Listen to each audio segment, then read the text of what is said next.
Boa noite. Está no ar o Jornal da Época. Na edição de hoje falaremos de um problema de saúde pública, o suicídio. Um assunto delicado, considerado por muitos um tabu, mas que requer atenção pela sociedade. E é isso que você acompanha agora na reportagem de Priscila Limeira. O suicídio existe desde quando houve interação entre as pessoas. Com a modernidade da internet, o tema tem sido discutido com maior intensidade nas escolas, faculdade e imprensa. Edilson Reis, professor, coordenador do curso de prevenção ao suicídio no Hospital Universitário, fala sobre o que é a doença e dá um alerta. Bom, o suicídio é um fenômeno mundial complexo que atinge homens e mulheres e crianças e idosos de todas as faixas etárias. Não existe um motivo único.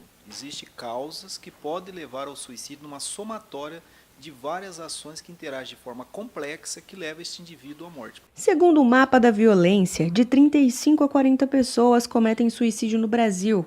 É importante ficar atento aos indícios que levam a pessoa a cometer o ato. Verificou que o indivíduo apresenta esse quadro de sofrimento severo e persistente, levar a encaminhar a um posto de saúde para ter contato com o médico generalista em primeiro momento e o encaminhamento a um especialista, um psicólogo ou psiquiatra.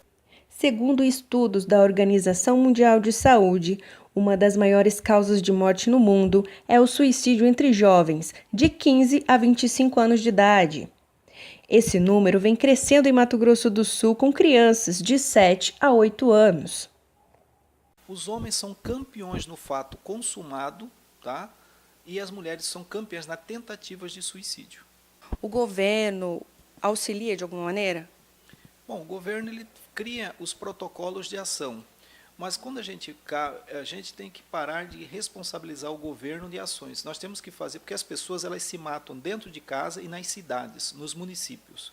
Então as ações elas têm que ser muito no âmbito municipal, estadual e depois uma abrangência nacional. Existe algum tratamento para as famílias que perdem os entes devido ao suicídio? No Brasil ainda nós não temos essa capacidade que nós chamamos de pós-venção, que é, ou seja, o atendimento às vítimas do suicídio. Porque quando uma pessoa comete suicídio, atinge diretamente de 6 a 12 pessoas que vão sofrer um sofrimento severo e persistente decorrente a este processo de morte prematura que causa o processo da culpa.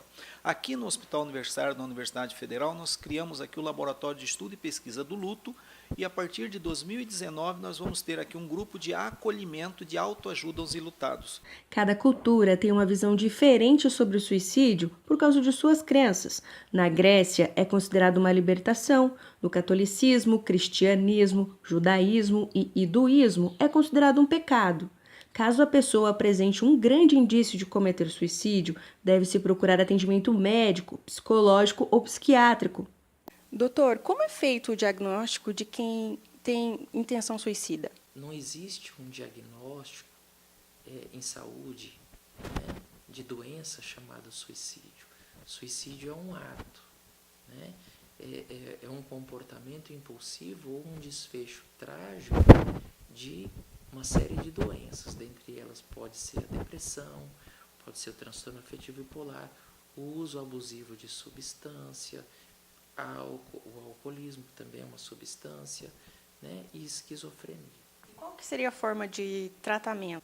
E aí a gente tem que saber se existe suporte, saber se existe adesão, né? Depois de feito o diagnóstico, para a instituição da terapêutica, a gente tem que saber se o paciente tem todo esse suporte a nível familiar.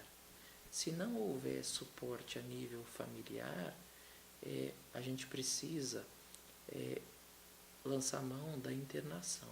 Se eu tenho depressão e, no caso, eu souber que existem familiares que se suicidaram ou que a pessoa já tenha tentado o suicídio, dependendo da idade, né?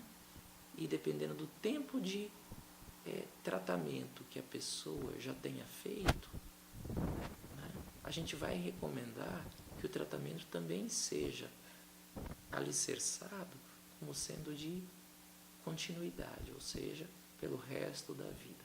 Quem busca ajuda é só procurar atendimento nas UBSs e escolas clínicas de psicologia que atendem gratuitamente.